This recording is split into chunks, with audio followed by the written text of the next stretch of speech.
Урматтуу мекендештер жана терезеден шыкалап турган урматтуу эмес соттор. Кыргызстанга азыр радикалдуу реформалар керек. Буга окшогон соттордон жете камал деп атпайбызбы? 99% сотторду жаңылаш керек азыр Кыргызстанда. Урматтуу мекендештер, биз мына Украинаны, Арменияны көрүп атабыз. Ушул жерде 4 киши кызычуу болуп тил табыша албай атсак, ушул жерде сөз талашып атсак, биз кандай даңгыры жолду ача алабыз? Ошон үчүн бул жерде абдан бүгүн жакшы маданиятыбызды көрсөтүп, ынтымакта өткөрүшүбүз керек.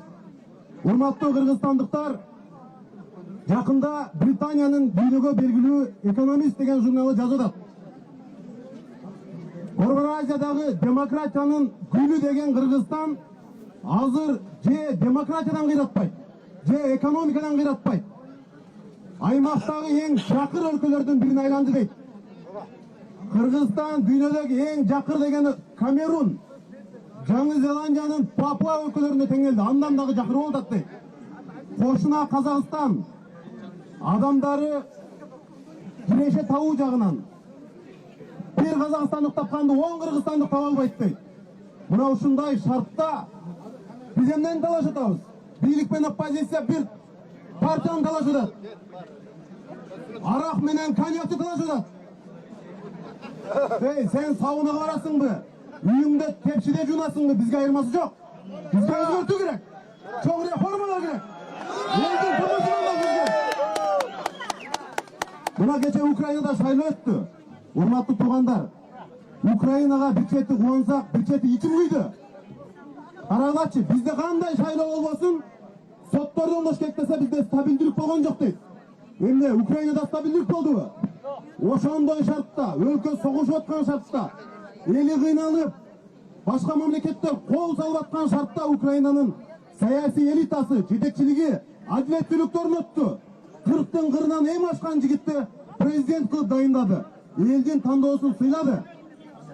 Бизге мына ошондой керек.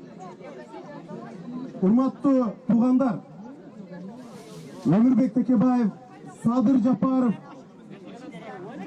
Дүйшөн Чотоновду биз адилеттүү мамиле кылып чыгарып коюшубуз керек. Кыргызстанда сотторду оңомойун бизде реформа болбойт.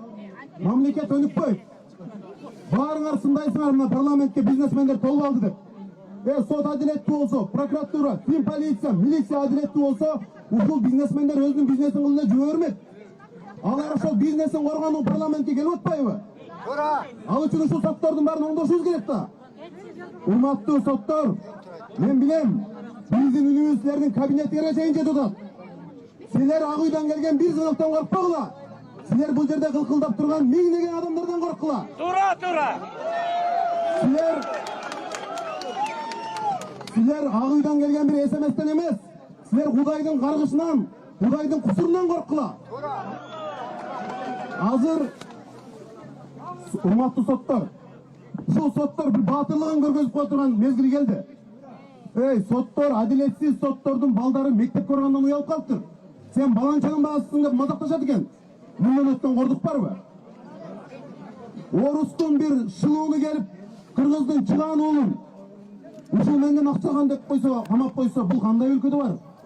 Ошондуктан, урматтуу туугандар, мен азыркы президентибиздин мүдөөсү, ниети ак болсо, ушул камакта жаткан Текебаевди, Садыр Жапаровду, Дүйшөн Чотоновду бошотушу керек. Боштондук! Боштондук! Боштондук! Боштондук!